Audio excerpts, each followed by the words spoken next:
Robert, welcome to the show. Eb, nice to be chatting with you. Good to see you, man. Tell our listeners where you are today. I'm in Bozeman, Montana. You know, we when the zombie apocalypse happened, we cut bait, got out of the city, did a little drive about, and spent some time in Bozeman. This would have been spring or summer, probably summer of 2020. So deep in it, and I remember spending some time in Bozeman, and I'm kind of from the West, so I'm familiar, but was just thinking, man, what a beautiful place. This is so nice. Maybe we should look into, I don't know, like a moving here, a vacation house here. And we started chatting with some locals, and they said already it was getting smashed. And this was 2 years ago with influx. So what's the vibe? How's things in Montana right now? Oh, it got smashed, continued to get smashed. I mean, Bozeman's kind of unique with the university and a lot of perks from home, quote unquote. So it's a pretty easy move from wherever folks are coming from. And so, yeah, residential real estate's continued to go up. All those damn Californians. I remember like one of our most stressful moments was we wanted to take my son to the planetarium there and the museum, and we were really struggling if we wanted to be inside and like risk it for the pandemic to be in the planetarium. Anyway, we did. But then they ended up doing like the program was like string theory or something. I think he was like 3 at the time. So it was not. How did he enjoy that? It was not I mean, there's a bunch of pretty pictures. That's all that mattered. And there's a guy next to me that coughed the whole time. So I thought that was it for us. Anyway, Montana's a special place. So this is going to be a little bit different today. This is a fun one. We've done a lot of natural resources, farming and investing, never anything quite in your wheelhouse. So tell us real briefly what it is you guys do, and then we'll kind of walk it back and go through an origin story and really get deep in all things your world. Yeah, you bet. I mean, the brief summary version is we're in the ranch real estate market, and we buy distressed properties, partner with owners who are in a matter of distress, bring the tools of lower middle market private equity type funds, and add value, add growth to these properties, and exit. So it's ultimately a buy, fix up, resell, or exit kind of scenario. And the really cool thing that I love about it is that doing that growth work, that adding value work is really all about environmental attributes. So it's restoring creeks and restoring wetlands and cleaning up degraded structures and doing all sorts of work like that that's making the land more valuable from not just a real estate standpoint, but also from an environmental standpoint. And so really that's, I think the primary reason investors invest with us is you get both. You get the financial returns and you get the environmental returns. And that's not easily done. And usually there's some sort of trade-off there.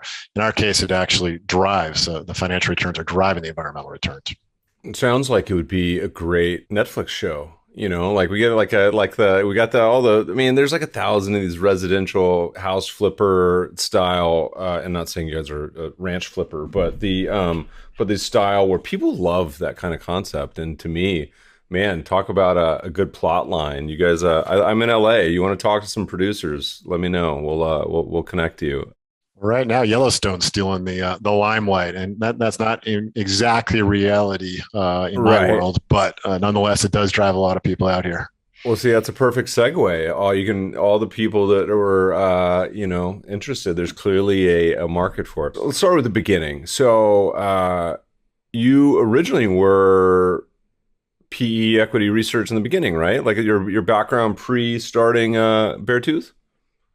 Wall Street was, original. I worked for Morgan Stanley in the kind of .com boom and bust, and then did business school on the West Coast. And after that, then did the PE thing, in Silicon Valley.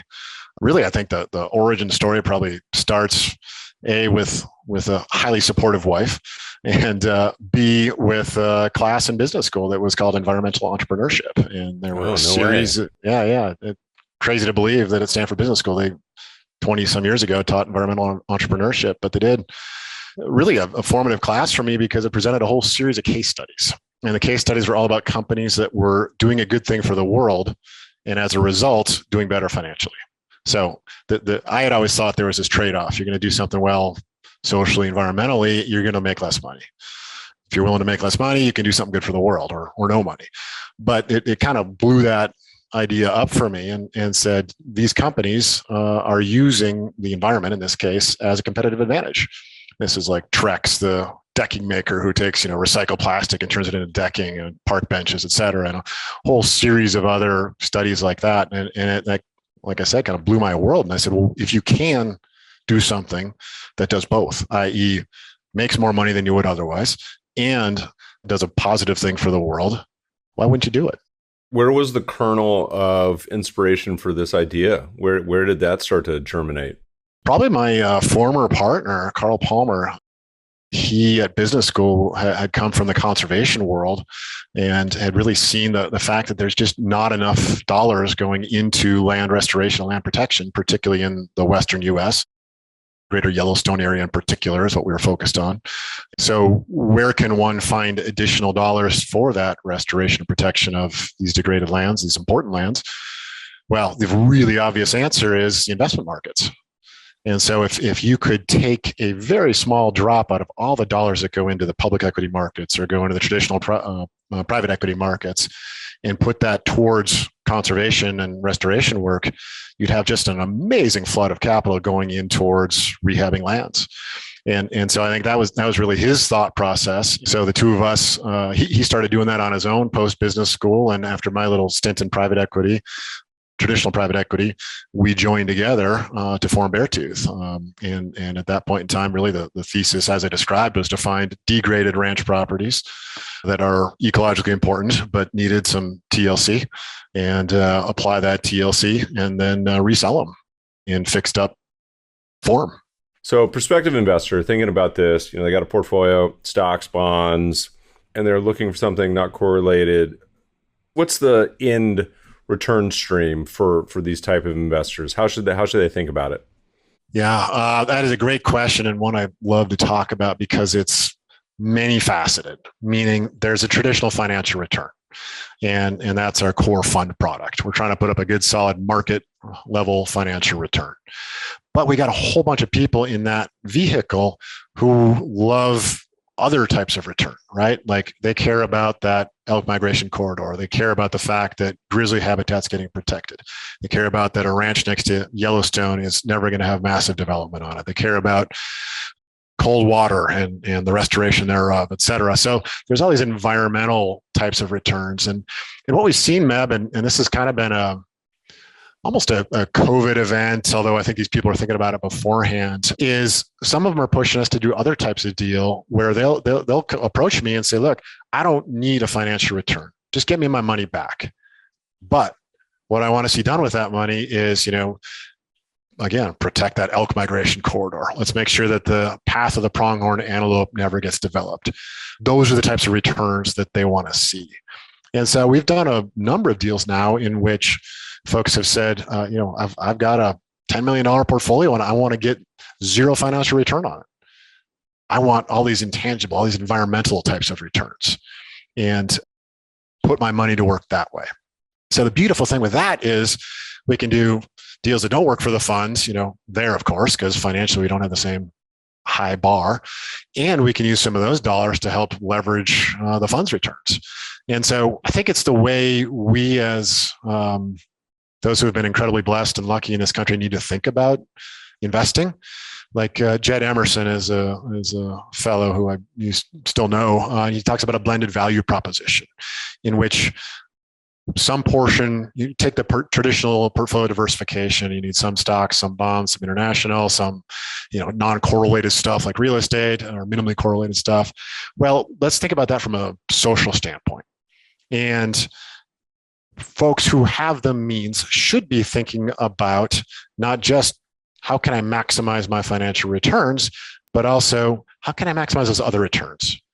If our government is giving me excellent tax benefits here and I'm not covering the cost of such and such thing, or I don't feel there's enough dollars going towards conservation. Well, what if I simply get a low financial return, a 1%, a 2%, a 3%, a 4% kind of financial return? And at the same time, I know that my family and I are protecting grizzly habitat. I'm keeping the grizzly from going extinct. And this is a real world example. I mean, this is an investor of ours. Like that's what they care about. And I think that's an amazing thing. And frankly, more people should be thinking that way. So when you guys get started, give me a little on the timeline. What year might have this been? 2004, I think, is when we started working together. It was a proverbial Silicon Valley. Literally, I had two dogs and effectively was more or less living in an in-law unit garage. And so we'd go over there every day and sweat it out in the garage for about a year. So this is sort of pre-financial crisis. Walk me through kind of like the beginnings of, all right, this is our thesis. How does one start to go about finding, I mean, there's like, to my knowledge, you can't, I mean, I get some of these catalogs in the mail now, but these are also probably the ones that are not a value arbitrage, but this is like, hey, here's this premier, it's kind of like ranch porn. Here's like a $20 million property, Meb, you can never afford, but it's beautiful. So you can just flip through this picture book. But there's no Zillow, to my knowledge, of ranches. Maybe there is now today, but particularly back then, like how does one even begin to do research in that world? Well, it really became my night and weekend job. So the background prior to what I told you is I grew up in Minnesota, but my family bought a place in Cody, Wyoming, when I was a middle school or something like that.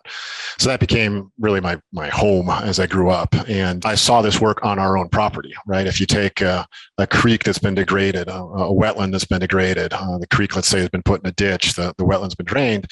If you spend a little money and restore that creek, restore that wetland, it truly is an arbitrage. You're making that land far more valuable than the dollars you put in. So I saw that, again, segue to Morgan Stanley, Wall Street, private equity world, didn't see how that would ever impact my life until then. As I was doing the traditional private equity thing, I had met with the guy who would become my partner, Carl, who I mentioned earlier, and learned and understood more what he was doing. And yet I still had my traditional private equity job. And I started trying to create a ranch index. My nights and weekend job became like, well, is this an investable asset class effectively?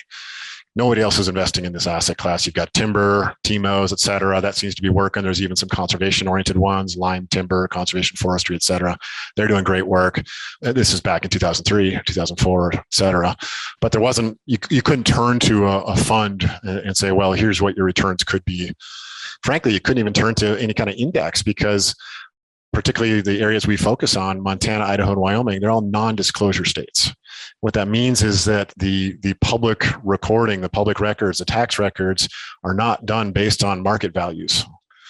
And so if we go and sell a ranch or buy a ranch, there's no requirement that we disclose the purchase price, sale price, anything like that. And so what you end up with is information being put in a whole bunch of silos. An appraiser worked on a particular deal, they know what the value is there. Banker worked on a particular deal, they know what happened there, broker, et cetera. And so everybody kind of has their own little silo of information. But there's not kind of an aggregator of all that. There is no Zillow. There MLS exists in Montana, but people don't put ranches on it. And so I started trying to construct that. And eventually came to the conclusion that there really was something there. And frankly, if you compared it to traditional asset classes, there was a lot there. The highest correlation to any other asset class was to timber and farmland, as you might expect. That's only a 0.4 correlation. Way different. And frankly, when you looked at like international equities and small caps and stuff like that, it was inversely correlated. So the riskier, more or less, the riskier the traditional asset class, the less correlation with ranchland. And so that, frankly, kind of gave me the push I needed to say this was an investable asset class, left the private equity job, joined the guy who became my partner, Carl, and we started this thing up, and probably by that time was 2005. Kind of toyed with, are we doing one deal at a time? Or are we going to create a fund?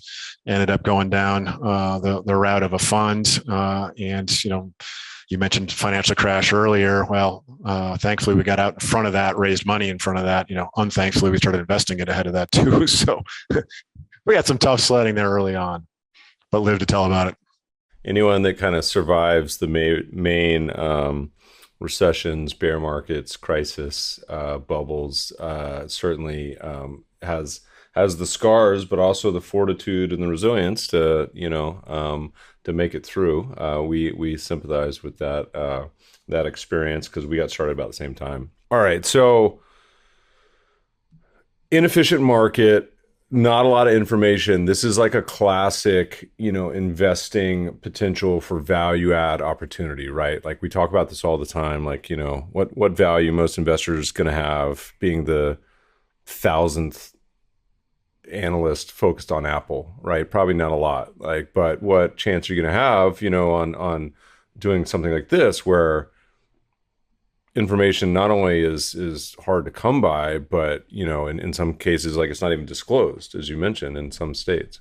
It'd be fun to hear a little bit about how kind of you guys actually pulled the trigger and or started acquiring properties. Just touching back on the inefficient market comment, because that's literally why I'm here. I literally was that when I was working for Morgan Stanley, I was that probably 100,000th analyst looking at blank. And in my case, initially it was telecoms and then internet marketing companies. And I took that public equity experience and just said, I'm not smart enough to do this consistently well. I'm not going to be able to do that. So hence the shift to business school and then private equity. And frankly, the private equity was a much more efficient market than I had expected. So again, hence the search for the inefficient market, and ranchland popped on obviously the list.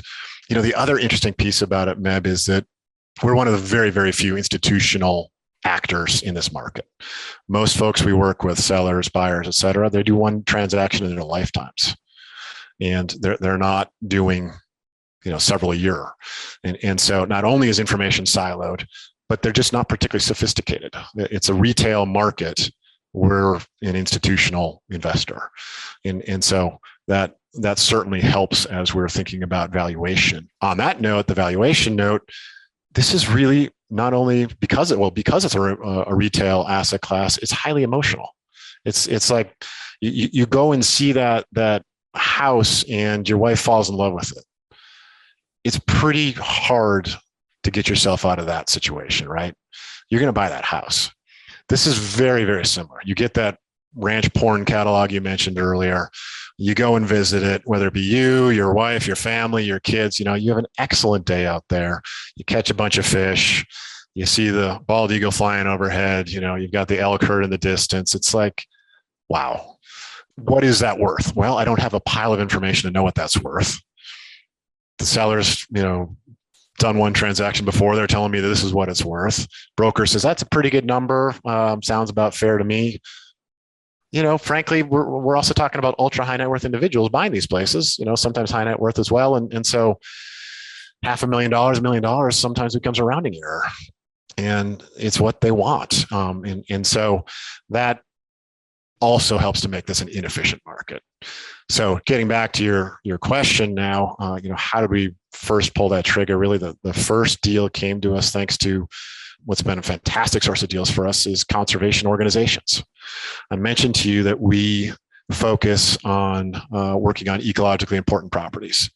Well, we do that because there's a bunch of advantages to that. The foremost of which is, of course, it's worth it, right? Like if you're going to improve a property, you might as well improve a property that's important to improve. By improve, of course, again, I mean, we're going to restore wetlands, creeks, get rid of nasty structures, get rid of wildlife unfriendly fencing, do things that are going to bring more wildlife here, which, by the way, again, that's why someone's going to spend a few $1 million is because they want to see a pile of wildlife on their place. They don't want to see it on their neighbor's place while they've got a junk pile going on theirs. So again, you're doing exactly what that end buyer is going to want, but you're also improving it. You're making it more valuable from a conservation, from a standpoint that the environmental world cares about. And so we get a lot of deal flow from conservation groups. And that first one came from the Nature Conservancy of Idaho, who said, hey, there's a really important property we would love to see protected. We're not in a position to be able to buy it. It's got a spring creek on it. It needs some restoration work. We came to the table and said, well, we've got the money, but we've got to figure out whether this fits the investment thesis, the mandate we've been given. Worked through all that. We solved an access problem. We restored a creek, meaning a legal access problem. Probably worked on a physical access problem too with a new bridge, put a cute little cabin on the place. and turned what was kind of a, I'm going to say junky, no offense to prior owner. They just had different priorities. They wanted to graze as many cattle as they could. We wanted to create a family retreat. Very different priorities. And that's, again, where that arbitrage is. Cattle property is only worth X. You care about how much water's flowing through the place, how much grass is grown, how many cattle you can put on there, as opposed to, the value we're after, which is how much is that highly emotional buyer going to pay for the wonderful retreat in central Idaho, not far from Sun Valley. So that's what got us over the hump, and that was the first deal we did. And you guys still hold that, or have you sold it? No, this was probably back in 2006 or so, and so yeah, that was long gone. Do you have a target holding period? Is it kind of fix it up and just turn around, or is it something where it that depends? Well, it depends. We really focus on a multiple of invested capital. Most of our investors are driven by cash on cash return as opposed to IRR. That was one of these learning experiences for me. We initially targeted an IRR, and frankly, by the time we buy a property, let's say in year time zero, we go through the process of getting all the permits we need to do the creek restoration, wetland restoration, anything that's going to involve the state approval process, probably Army Corps of Engineers. We may be another 6 or 9 months out from purchase to being able to figure out what we want to do to then actually getting permits. So maybe by that time we're all the way out to a year post-acquisition. Then we go in there and we make a freaking mess, Meb. I mean, we're literally tearing up stuff everywhere. We're putting a creek back in a channel it inhabited 100 years ago. So there's a lot of dirt flying around and it doesn't look very pretty, frankly. Then you come back in, plant a bunch of trees, reseed the grass, et cetera. And this is just an example of like one type of restoration that's occurring on a ranch that probably has 4 or 5 of these projects going on at one time. But you bring a potential buyer out the moment you finish, and they just see a sloppy mud pile. And frankly, the wildlife, and talking about creek restoration, the fish haven't started to re-inhabit the place that they didn't know was inhabitable for the last 100 years in this example. So it takes time. Probably 2 or 3 years from that point in time, you've got the grass coming up to knee high. You're never going to know any work was done there. The fishing's excellent, et cetera. That's then when you want to start selling the property. So we're now at year kind of 3 to 5 since our purchase. That's tough to generate a strong IRR at that point in time. So we shifted to a multiple invested capital and made the choice then not to try and sell these things fast for a high IRR, but a low multiple, and instead said we're going to maximize for the multiple. Thus, we're not going to list it until we're at that point where it's really at its best. There's a lot of different ways we could go, but maybe tell us about just like another property you sourced and kind of, because I imagine they're all different, right? And I imagine it's just a endless pit of due diligence, like looking at some of these, because, you buy a house and I feel like that world is, pretty structured, and the value add of the improvements is pretty well known. I mean, even Zillow and others now talk about like what color the doors are and what has the most, impact on very quantitative factor-based sort of model. But, I imagine this is a lot more inefficient and varied and by state too. Maybe walk us through some other another property and kind of we'll talk a little bit about kind of what y'all did. Yeah. There's a lot of fun examples there. How many of y'all been through at this point or in process as well? Oh, I think we're in the 30s now, Mab. Oh, wow. Okay. Yeah. A lot. Yeah. Okay. High 20s, low 30s, somewhere in that range. Maybe one that I'll pick for its interesting nature. This is south of Jackson, Wyoming, recreational hotspot, right? So we went to an auction for a different property. Literally sat next to a woman who was at the property, started talking to her. She calls a couple days later, says, we did not buy that property, nor did she. She says, hey, I've got a friend who manages a ranch and she'd like to talk to you. I said, okay, kind of mysterious, but let's do it. So we talked to the ranch manager. 30 plus years ago, a group had developed about 12 miles of creek and south of Jackson. This is on North Cottonwood Creek, and had started to put together home sites. They had put home sites in. They blazed roads in. They put in power. They'd done it all. But the pitch was that everybody was going to stay in one location and actually just share a common space to use. So the rest of the ranch had never been developed except for one spot. But she ended up having 9 different owners. And she saw the writing on the wall that they were going to be sellers in the next few years. They weren't there yet, but they'd kind of been starving the ranch of resources. And many of them had moved on in life and didn't spend any time there. And yet they were footing a $250,000 plus bill every year to be part of what effectively was a club. It's kind of like the country club or the gym you sign up for, right? And then you just don't end up using it and you wonder why you're spending money on it. So we started talking to her and really borrowing the tools of lower middle market investing, said, well, how about we partner with you? And we partner with you to give you an ownership stake in this thing, because you see a whole bunch of ways this place could be improved. You help us work with the 9 different owners to kind of get them all on the same page, because they had divergent views of what the place was worth, whether they wanted to sell or not, if they sold, what they'd want to do afterwards, all this kind of stuff. And then we do this thing together. She didn't have the funds to do it. We did, but she had the expertise and the connections. And so we did precisely that. We worked with her to get each individual owner what they needed, signed 9 different purchase and sale agreements, rolled what literally was a subdivision all back together into one big, almost 3,000 acre ranch. That's about almost 4 square miles, 3 to 4 square miles. About 12 miles of creek on the property, beautiful meandering creek, but it really needed some love. So we bought it, worked with her as a part owner and restored about 10 of those miles of creek. And several years later, then roughly 2 years later, we're approached by a broker for a buyer who said, I don't know where else I'm ever going to find. At that point, we had 11 miles of creek. That's perfect wade fishing, just outside Jackson Hole. My clients have a place there. Can we talk about your selling this to us? And it was frankly ahead of schedule for us. We were not ready to sell, but you don't look a gift horse in the mouth, of course. And so we engaged with them and were able to sell it to them. They're now happy owners of that place. Just for perspective, when the listeners listen to this, when they hear ranch, like, is there a typical size range that you're willing to consider, as well as value range, as far as what's your wheelhouse? Well, it varies dramatically by geography. So we did a different deal not far from Jackson, Wyoming, just south of Wilson, in which we bought small property, smallest thing we've ever touched by far, 160 acres. Now, this is 160 acres completely surrounded by national forest. So your backyard is, 1,000,000 acres. It's not 160 acres really. And for Jackson, Wyoming, 160 acres is enormous. We're talking, typically we're, maybe 10 acres. That's a big place. So given that market, this was a very large property, despite it being the smallest thing we've ever worked on. The largest thing we've ever worked on is probably 5,000 plus acres. Although we nearly closed on a 27,000 deeded acre place, which would have been just enormous. And yet, interestingly enough, this smallest acreage we've ever bought was the most expensive on a per acre basis, not surprisingly. We're talking $30,000 an acre just to get access to that. Now, and this was many years ago, by the way. You're not going to find that anymore, nor would you find that when we resold it.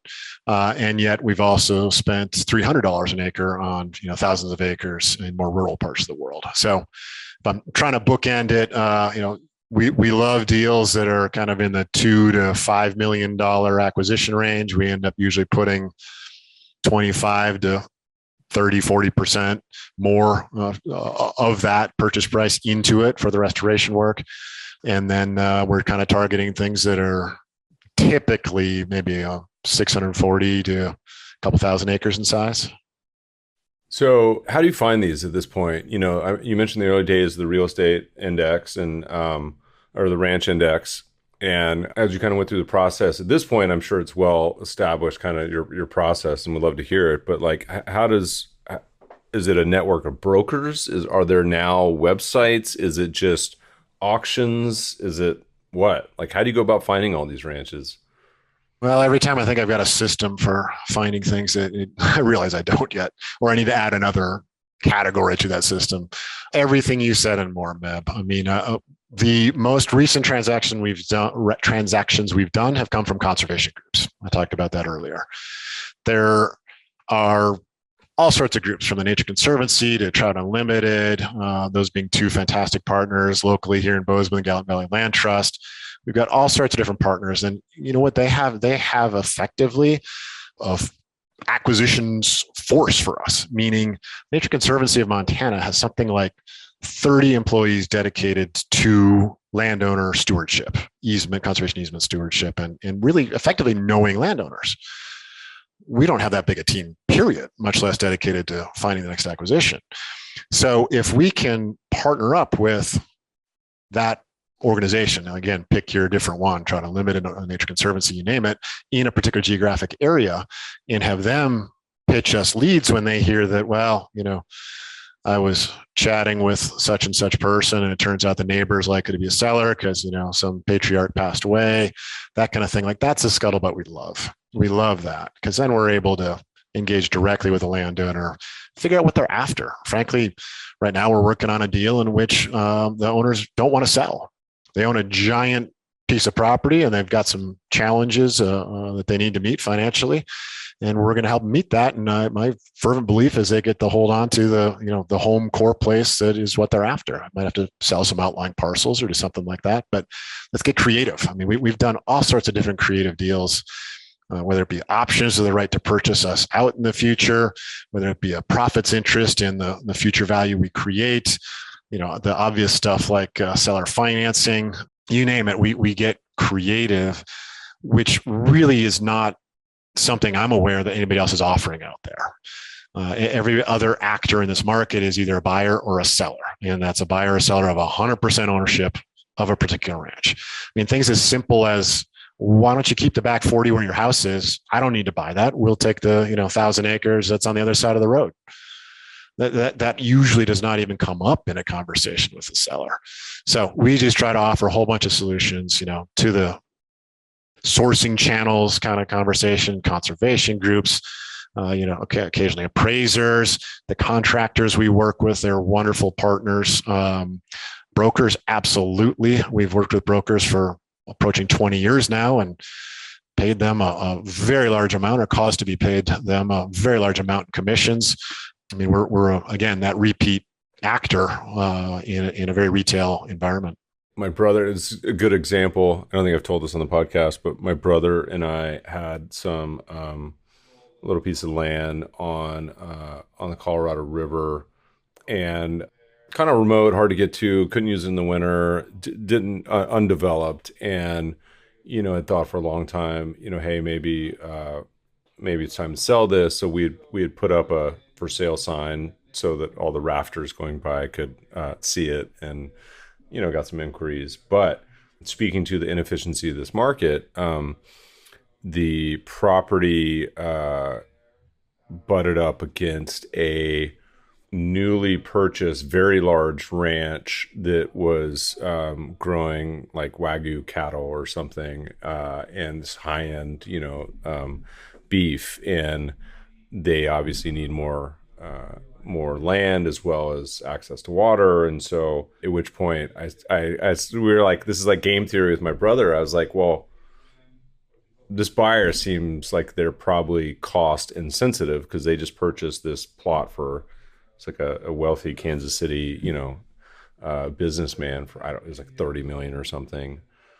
I said, let's just name, like, I don't know, triple what we think it's worth, just to see, just anchoring. And they just wrote back. They were like, okay, not even a negotiation. They're like, okay. And we were both like, oh, we should have said, but however, in the final contract, I wrote in when they sent back for edits, I said, you have to include one cow. The products of one cow, I forget how much a cow weighs, but what the eventual steak and, output would be. And they kind of laughed, and they're like, that's funny. I was like, no, I'm serious. Like, you guys have to include and they're like, we're not going to be in production for 6 years or something. So they're like, here, you can afford to go buy a few steaks with this. But it just goes to show, it's a real world example of how, and I actually got a text yesterday. Apparently the for sale sign is still on the land for some reason.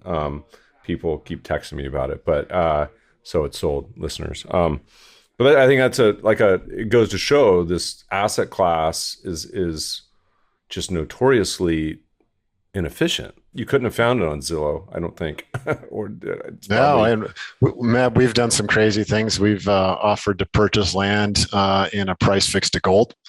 We've taken on effectively wild bison herd that the seller didn't want to have to deal with. We've taken on all sorts of weird things and had all sorts of odd occurrences. It is an inefficient market. There's a lot of oddities to it. Having said that, I'll be the first to acknowledge it's way harder to do this and make money than I would like, honestly. I thought this would be a little bit easier than it is. It's hard. It's a hard road. And so the word ranch can mean a lot of different things, I think, to people. It could be raw and developed land. It could be a big one for me, but I also think probably a big post-COVID one is just space, and fly fishermen is a big one, hunting, cattle, even mineral rights. Is there a common thread, or do you guys kind of do any and all? Any and all, oftentimes overlapping in the same property. So yeah, we'll graze cattle, or our neighbor will lease to the neighbor. At the same time, we've got a beautiful fly fishing creek flowing by. At the same time, we've worried about mineral rights and water rights and everything else. So yeah, there's a lot of people in real estate, of course, talk about the bundle of sticks, and those get really interesting when you start talking about mineral rights and water rights and things like that. So how many states are y'all in currently, or sorry, how many states have y'all operated in to date? Is there like just 2 or 3? Is there a wheelhouse of specific states? Yeah, I mean, we really focus on the greater Yellowstone area. So for those, Yellowstone's about 20 million acres, first national park. And really it is the largest area in the lower 48 states that still has the flora and fauna that existed when white folks first showed up. So there's a reason why people go there to vacation. Not surprisingly, you got bears and you got bison and you got everything. And what's interesting about the park is, of course, it's not fenced. All that wildlife moves in and out of the park seasonally, daily, you name it. And so ranches that abut the park get bison walking through them. They get grizzly bears moving through them. And as you get further and further out, that diminishes, of course. But really, in this part of the world, the conservation groups are concerned about making sure that those wildlife have the opportunity to move and move freely, especially in a changing climate. They got to be able to move north-south. They got to be able to move up and down in elevation, et cetera. And so really, that's really why we focus on this region of the world that I'm standing in, the greater Yellowstone area. It's the most important area, I believe, in the lower 48 states. And so there's so much history here too, of course. So we focus there. We do expand beyond that. Most of the deals we've done have been in Montana. Probably about 50% of them have been in Montana. We've certainly done Idaho and Wyoming, kind of outside that tight little greater Yellowstone area. We've done deals in New Mexico, Colorado, and California. I think that's the entire list. But again, we tend to focus on what we know well, which is that Idaho, Montana, Wyoming area. I was going to say, I don't think it's going to be inefficient, but is Kanye putting his big his ranch up for sale now in Cody? I think I saw a post divorce. Yeah, it's for sale. Oh man, I guarantee that's not probably undiscovered gem, is it? I looked at it before he bought it. Actually, I didn't see what he saw in it, but that's okay.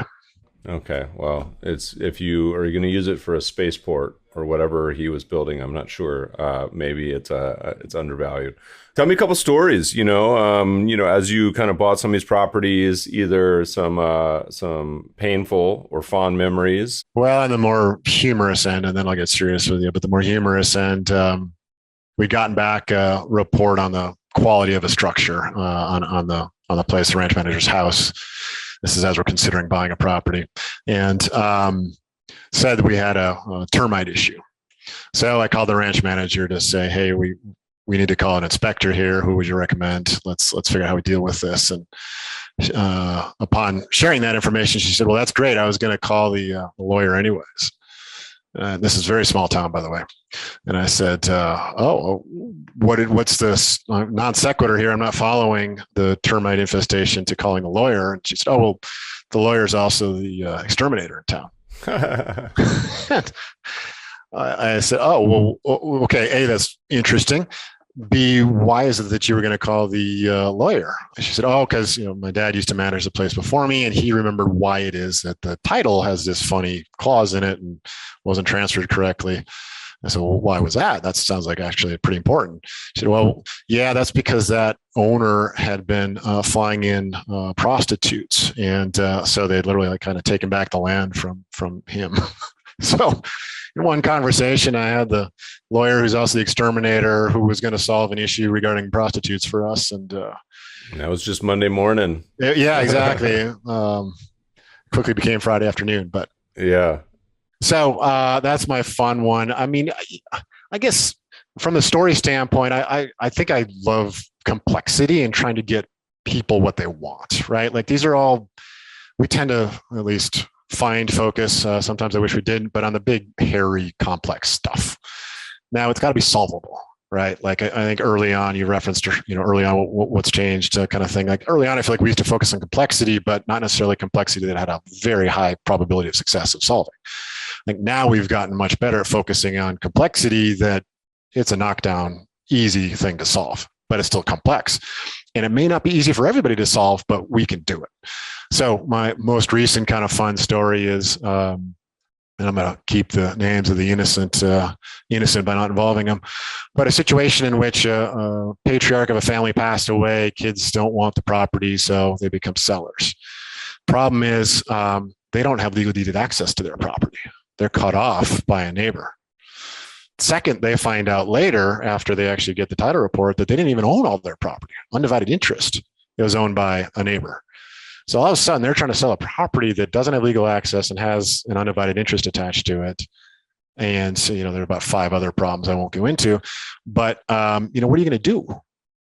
Like they're stuck. They frankly, they're wealthy and don't want to concern themselves with this. They just want to pay the state tax and move on. Hire a broker, wonderful guy, had a blast doing the transaction with them, but he didn't want to solve the problem either. I mean, he's busy. He actually tried to solve it with a neighbor. The neighbor wasn't too keen on giving away value that would help this be sold to a potential developer or something like that. They wanted it to stay nice and wide open, so they didn't really want to help. So we came in. We were fortunate enough to be brought in by the conservation group. Conservation group connected us directly with the family, with the broker, with the neighbor. 2 different neighbors, by the way, were involved. And we just, frankly, we just walk in and put all the cards on the table and say, here's who we are. Here's what we've done. Oh, we know you from such and such place. We don't know you yet, but, here's some past work we've done that you might enjoy. And just who are we is really what we're trying to share. And then what issues do you have? How can we help you solve a problem? Well, turns out the one who was holding all the cards and access wasn't holding all the cards. They needed access from the same family. Turns out we could create a solution for the undivided interest situation and get that individual exactly what he needed. And so it was a long process, 6+ months, but at the end, I think everybody walks away happy. And that feels really good. We end up owning a place. Frankly, we've already solved all the problems with the property. So the day we buy it, we've already put a multiple on our investment. Now it comes at a cost of a lot of brain damage on my part and our team's part, but we're happy to do that. Neighbor ends up with what he wants. Other neighbor ends up with what they want. Sellers end up with what they want, and it's a win-win for everybody. What we often do is figure out who is going to value this property or this portion or this right most. And so we did a deal in Colorado, not too far from Denver there. Property that had been mined. And you still had mining tailing piles 16 feet tall, lining the banks of the creek. Local broker just doesn't have a big network with which to sell the thing. Probably followed your strategy. Let's put a sign by the side of the road and see what happens here. Not much happened. We learned about it from a wonderful partner broker who said, hey, I think this could be something you're interested in because there's clearly some cleanup to do. So we got involved. Turns out that during our due diligence, we learned that the sellers of the property, the owners of the property, owned 500 more acres than they realized. This is one of these multi-generational things, and it's just the fence has always been where it's been, and never run a title report to know what they actually own. So we fixed the price in terms of absolute value, not in terms of a per acre number, of course. So that's nice. Second, then we were able to come in and clean up all of these gold mining tailing piles along the side of the creek. And podcast, hard to share pictures, but if you see the before and after this thing, it's amazing. replanted, revegetated the whole area, got rid of the hazardous materials, got the state of Colorado in this case to sign off on no liability, et cetera. And this is a big place, about 5,000, over 5,000 deeded acres, a couple leases, et cetera. And it was naturally split by a highway and another county road, I think, et cetera. And so really what we ended up doing is first aggregating, like we bought some property from neighbors, and then we actually took it apart and effectively said, well, who values this most highly? And I don't mean in a subdivision way or anything like that, but the county wanted a piece of the land. The state wanted to create a hunting and fishing publicly accessible area. So we did those two transactions. Some of the neighbors had a lease on public lands nearby. They wanted some additional deeded lands to run their cows on. We sold to them. And then we ended up selling to a wealthy individual who wanted the rest for fly fishing with he and his son and the rest of his family. So really kind of another beautiful story and lots of stuff to clean up. But once you're done with all that hard work, you end up making some people really, really happy. And not just the usual suspects. I mean, right now, especially post-COVID, most buyers are wealthy individuals. In this case, the state of Colorado and every member of the public who wants to stop and hunt, fish, hike on that land is a beneficiary. Same with the county. Those are fun ones, man. You've existed through a financial crisis and then now this pandemic, and who knows what the future holds. But I presumably, and this is obviously good and bad, that you've had a tailwind from this trend of, I assume, a lot of interest the last few years in sort of the properties that you would acquire and sell, but also I imagine it also pushes up the potential cost of acquisition as well. Talk to us a little bit about the last couple of years through COVID and kind of how that experience was for you guys and any insights there. And Yellowstone too. You guys got a double whammy: Yellowstone show, and then also COVID happened at the same time. Yeah, I mean the Yellowstone one's funny because I've been interviewed by reporters, and frankly, one of the first questions that they tend to ask is, "Do I look like John Dutton, and do I wear a big hat and whatever shirt he wears?" And I say, "No, I'm kind of more the Patagonia vest and baseball cap kind of guy," but that crushes most stories because they want that tie. But yeah, the first thing to know is I am no market prognosticator, and when COVID first hit, I wrote our investors and said, hang on here, it's going to be a tough sledding ahead here. I think we're going to enter a period of illiquidity. About a month later, I wrote our investors and said, terrible to say, but this is probably one of the better things that's ever happened to us. And so now, with the benefit of a couple of years of hindsight, unfortunately, of COVID, I think what we've had occur, and frankly, it's not just COVID. It is COVID plus really ties to COVID, things tied to COVID, like that desire for open space you mentioned, like really the speeding up of technological adoption. I mean, we're doing this over Zoom, and I don't think I'd ever done a Zoom meeting pre-COVID. Now it's practically all I do. I never get on a plane anymore. And so what that's done for folks is allow them to work from anywhere. And that is part of that housing boom in Bozeman, but that spills over to the ranch outside Bozeman, to the ranch outside Jackson, Wyoming, to the ranch outside Sun Valley, especially for those folks who don't really want to go back to the trenches. Why would they take that subway ride into Manhattan or within Manhattan every morning if they don't have to? Work from home, do the Zoom thing.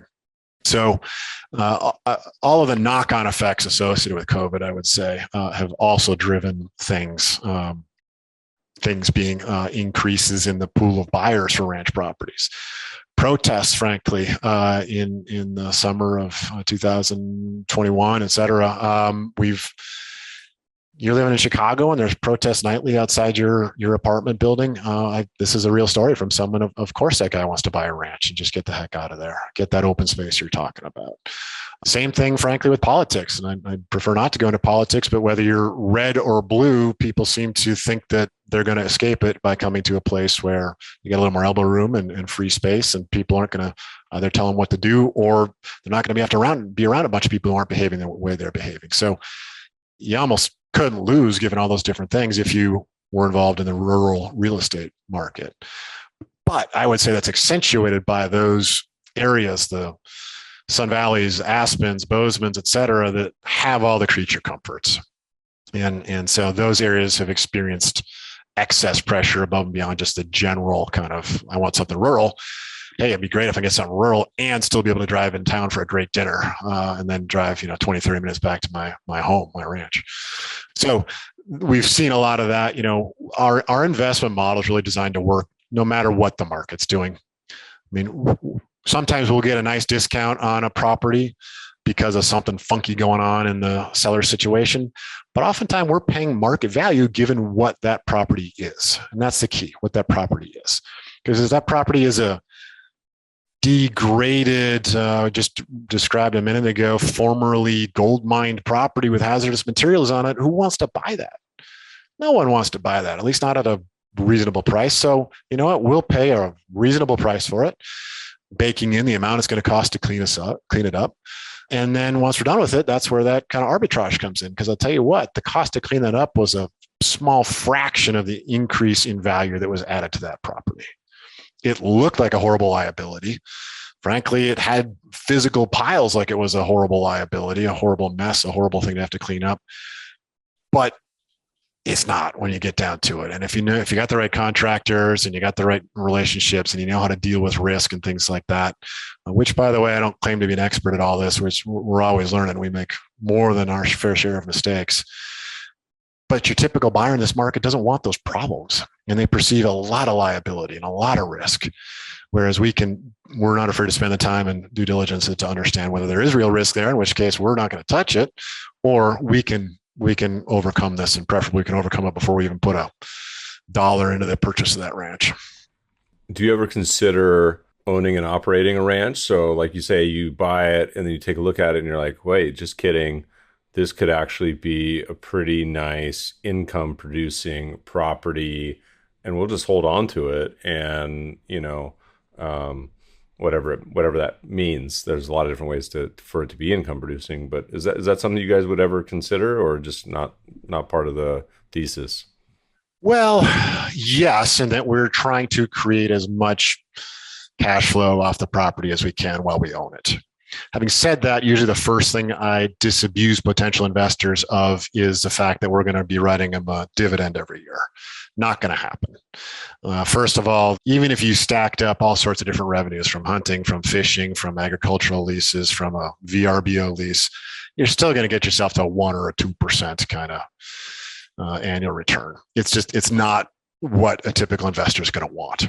Not material relative to what it's not material compared to what you paid for the place. Exactly. It helps stem your losses, et cetera. We did a timber operation in which the sustainable timber operation in which the harvest and sale of the timber associated with the property fully paid for all the restoration work we were trying to do. That was kind of cool. So in a sense, it can keep money in your pocket as opposed to actually putting more money into your pocket. So that's the first thing I'd say is we're not farmlands, we're not timber, but the difference here is on the negative, we're not generating that kind of cash flow. The positive is we're really buying distressed assets and fundamentally adding value. So timber fund isn't saying, well, there's some distressed timber here and we can add value to it by restoring it somehow. That doesn't happen. Really, farmland, maybe a little bit more. Distressed farm, I'm going to pile a bunch of money into it, make it more valuable, change the irrigation regimen, et cetera. There's some of that, but that's just way more efficient. And the value creation, I believe, is far lower than what we're dealing with. Decision to be a B Corp. How hard, challenging is that? And kind of what was the thinking behind it? There wasn't a lot of thought behind it. I'll tell you that. And this is many years ago now. And really my partner at the time drove the process really with the right intention, I think, which is why wouldn't we? Why isn't everybody a B Corp? If we can do this, we should. It's kind of an obligation, especially given we want to treat our people well. We want to treat the planet well. We're improving the environment here anyways. Seems like a no-brainer. It has gotten harder to stay a B Corp for us because we're not a corporation making widgets. We're not focused, as much as I'd love to be, I'm not focused on, hiring more people of, different backgrounds. I'd love to. We do when we try and make a hire, but man, we're a 5-person team. We're just not adding people left and right. And so I don't want to give ourselves a pass because of that, but we're really a B Corp in like the environmental sense and how we treat our people sense. And so, why? Because it felt like the right thing to do. And I think it is. Honestly, if we didn't get the certification, it's not going to change how we operate. We're going to operate how we operate. Now, I'll go on a small tangent here for you and hopefully not make too many enemies, but the impact investing world is big on surveys, kind of like B Corp certification, et cetera, so that you can get on their platform or so that they can tell their clients, what you're all about. And really the end result being, what's the impact? What are they going to tell the client? Like, hey, climate change has been reduced by X many tons of carbon or something like that. Or we've hired X many more people that are from a different sector. And the challenge I have with that really is that we just don't fit in the bucket. We're so different. We're so unique. We're fundamentally altering properties. And as a part of doing that, restoring wetlands and creeks, et cetera, that's sequestering carbon. Can I tell you exactly how much? No. I can't put up a score for that. We're doing things, we're hiring people locally on a rural level, all sorts of things like that. But it's having a huge impact, like from a touch and feel and even size standpoint, but it's not something you can very easily quantify. And so I put our stats up against almost anybody from a how much carbon are you sequestering standpoint. Piles and piles and piles and piles. How many wildlife are you, preserving their migratory corridor? Put us up against anybody in that. But it's just, those are the items that aren't necessarily tracked, nor can we quantify them for a B Corp or an impact investing type survey. I mean, one of my favorite examples, Meb, is we do keep track of kind of our own metrics on how we're doing, but they're the ones that make sense for us. One of my favorites that we added to the list after we worked on a property that had, I'm going to call it wildlife unfriendly fencing. It was just north of Yellowstone, and way back in 40 years ago, the former owner had supposedly, I don't know this to be fact, but had supposedly built a super high fence. It's called page wire, meaning it's about 4 inches in diameter, from floor to ceiling, i.e., a 9-foot tall fence. And then it closed it in when he had a herd of Yellowstone elk in there at one point, and literally locked the door on the public's elk. Eventually, that was outlawed. You can't farm elk in Montana.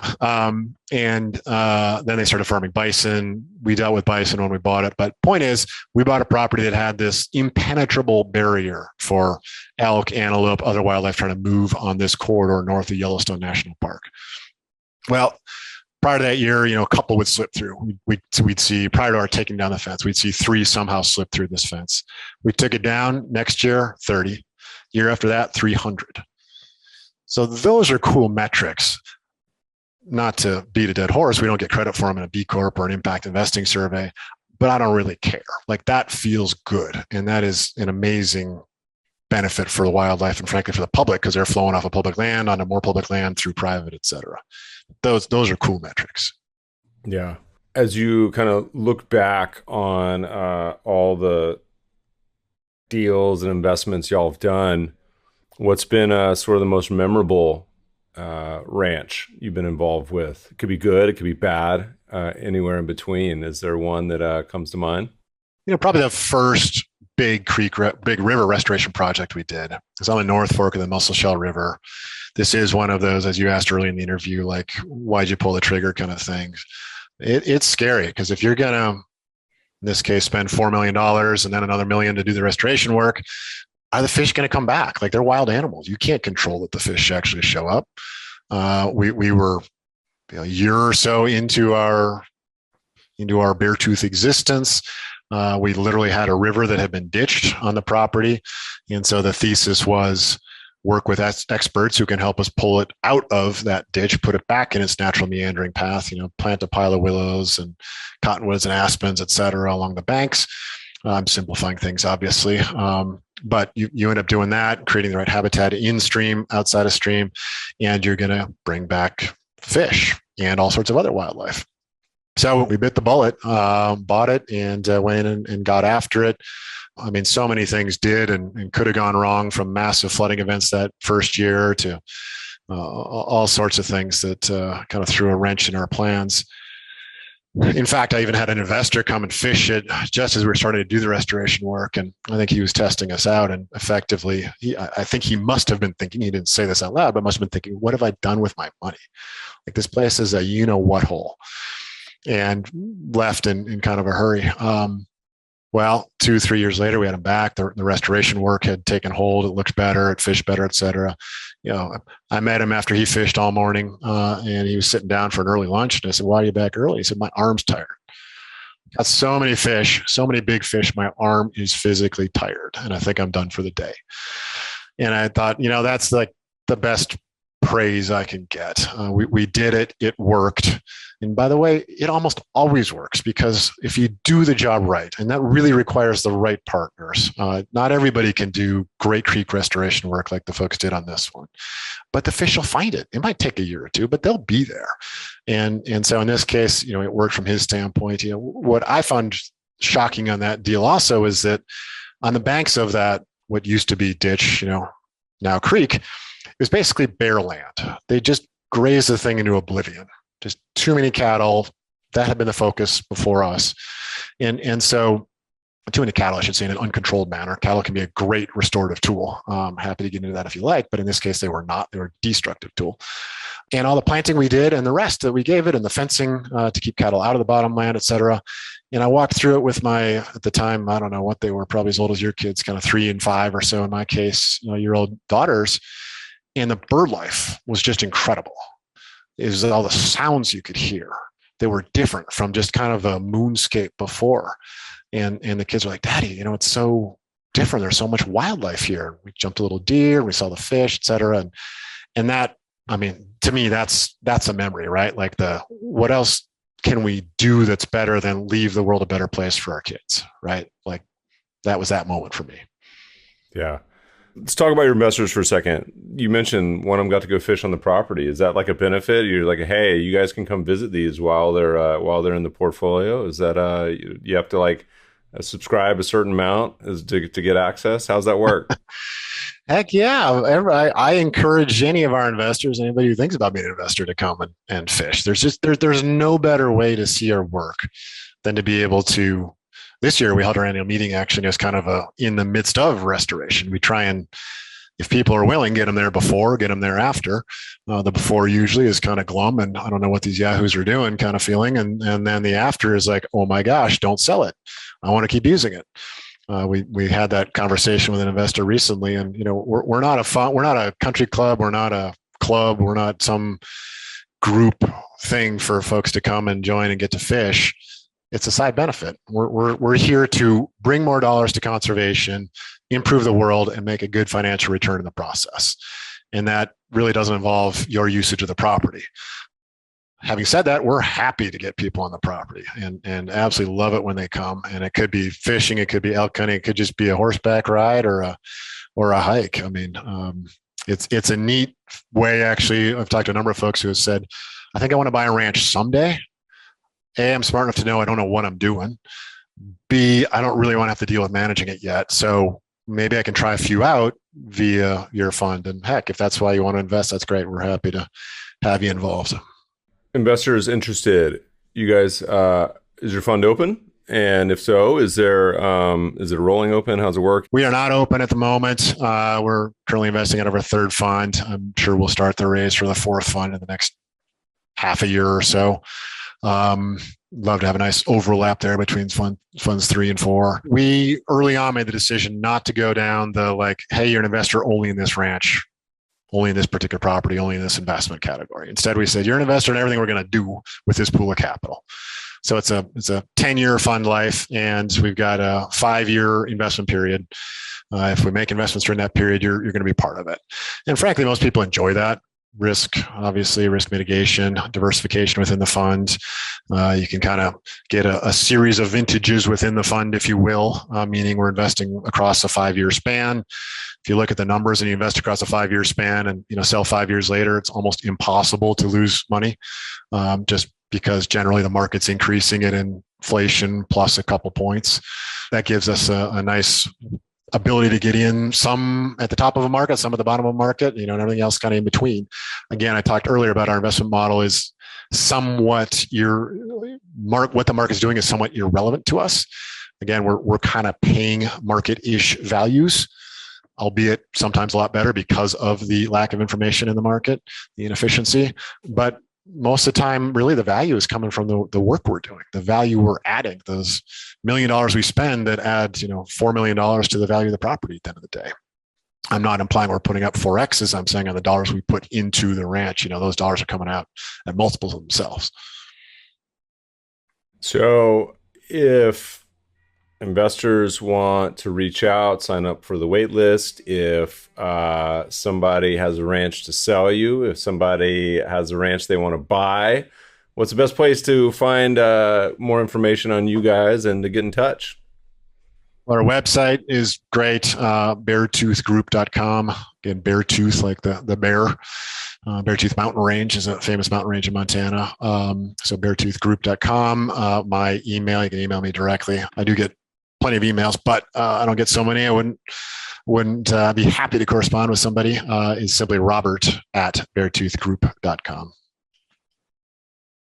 Well, next time I'm in Bozeman, we'll host a meetup. We'll do a happy hour meetup, hopefully sooner than later. I need to get back. It's a special place. Robert, it's been a blast. Thanks so much for joining us today. Matt, thanks for the time. It's a treat.